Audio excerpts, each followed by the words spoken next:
I feel like it's what our bodies are calling for. Our bodies are alive, you know. These are living tissue, and it just feels right to me to give that living tissue living food.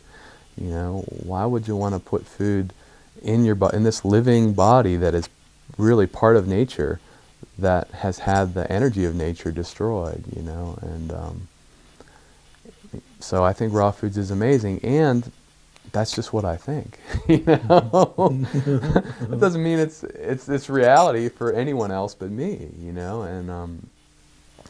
and I just want to honor everyone that is in my presence for who they are, and do whatever I can to help them tune in to their own sense of wisdom and find out what's true for them, and move in the direction that feels right to them. And it may be raw foods, and if so, I want to do whatever I can to help them. If raw foods is not the direction that they need to move, then great. I honor that, and this just doesn't really matter on some level. Is it, this is kind of along these lines, this question's got a few parts to it here. As I eat raw foods more and more, I seem to be much more sensitive to things that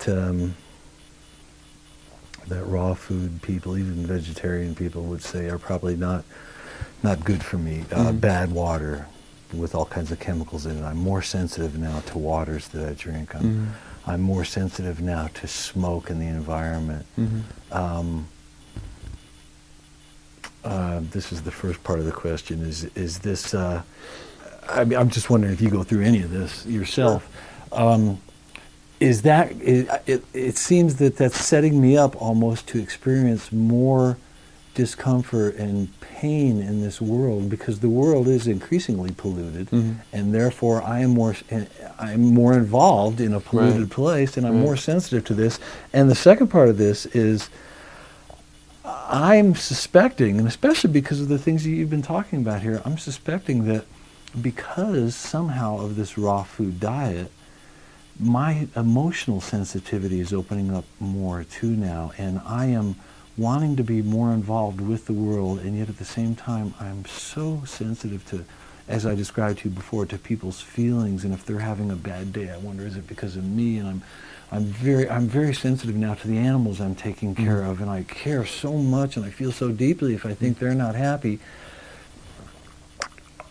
The raw food diet seems to be allowing all this to come to the fore now, which is maybe what my being is requiring in order for these things to be taken care of, to be brought to the fore, to be dealt with, and therefore worked through. Is all this making any sense? And do you have any response to this? It sounds to me like what's happening with you, Bill, is because you're eating a lighter diet, you're beginning to feel more intensely. And that is, I would say, a great thing. And it's a challenging thing. Way challenging. Because, there may be some feelings, unresolved traumas that you experienced as a child that are stored in your cells, possibly, that are now beginning to be released because they can, because you're not weighting yourself down with all this heaviness in your diet. So now all these feelings are beginning to be released, so these might be unpleasant things coming up, things from childhood. That happens with a lot of people. And you may begin to just feel more deeply, just in a day-to-day basis, as you go through your life. And as you feel more deeply, it becomes more and more difficult to be out of alignment with who you really are. Because if you're out of alignment with who you are, then you're going to feel unpleasant. So I always say that eating a light diet makes it very difficult to be out of alignment with who you are. So it's a challenging path to walk, to eat a diet that allows you to feel more deeply.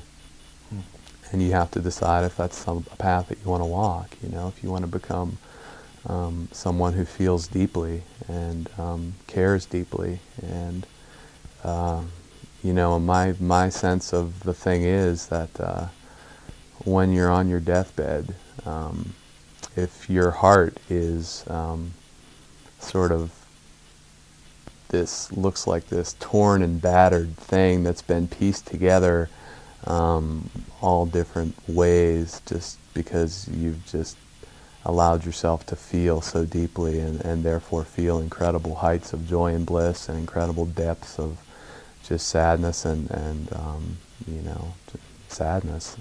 I think you'll be really happy, because I think that our souls want to feel really deeply. That's part of what the allure of coming to this planet is, and taking on a human form, is you get to feel who you are. You get to experience who you are through your feelings, and so the more deeply you feel, the happier your soul will be, and the happier your soul is about your life, the happier you're going to be about your life as you die and merge back with your soul. So. You spoke a second ago about walking a path, the path that you walk. Watch this segue. I know what's coming up here. So didn't you just do some amazing thing? Didn't you just walk the Pacific Coast Trail? Yeah, although it's a Pacific Crest Trail. There is a Pacific Coast Trail. That's the one I took my bike on. I didn't walk that one. That's the one, okay. That's the highway. I did walk that trail, and it was epic. What can I say? It was just 4.5 months of being immersed in beauty. Very inspiring, and it's a long walk. Lots of time to think, or not think, and just feel as you walk. You were eating wild raw foods the entire time? Yeah, I did the trail on all raw foods, and harvested some wild foods as I went, when I could find them. And maybe half the days I found some wild stuff to eat that I knew about. I'm not exactly an expert on wild and edible foods. So I wasn't able to just, get most of my things from the wild. I would have if I would have known how to do that. You had somebody dropped food drops or something, was it what you call it, right? Yeah. Something like that? My friend Rose, hi Rose if you're watching this, she put together food packages for me, and she mailed them to post offices along the trail. And I kind of got this all set up. I got a list of the addresses and the post offices that these boxes had to be shipped to, and the dates they had to be shipped to those post offices. And then as I'd be going along the trail, oftentimes the trail would go really near a small town. So I'd just kind of take a detour from the trail and walk into the town, or every once in a while I'd hitchhike into the town and go to the post office, pick up my food package, reload my pack with food, and then take off on the next segment of the journey, which might have been, the next segment might be 100 miles before the next post office. So I would have planned out how much food I'd need in that 100 miles to get, through it and to my next food drop at the next post office. So that's how much food would be in that box that Rose sent me that I picked up at the post office. And avocados? Well, I ate really simply, which, wasn't ideal. I'd say by the end of the trip I was really jonesing for some real nice tasty food, so I've done that. I've had some really nice food since I've gotten off the trail. Yeah. It's been great. But yeah, I ate really simply. I ate like dried fruit for breakfast and lunch with a little bit of nuts. And then for dinner I had buckwheat and sunflower that I'd soak overnight.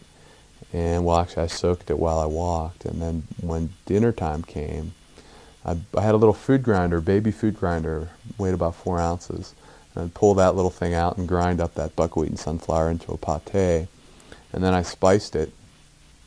And then I'd add whatever vegetables I had that I maybe carried out of town or harvested that day as I walked, and rolled it up in nori sheet with the pate, and that was my dinner. And then in the food boxes, like Rose would include treats. She'd make some cookies, she'd make some bread. Raw, yeah. There'd usually be some fruit in there. Sometimes there'd be some olives in there. I think that was an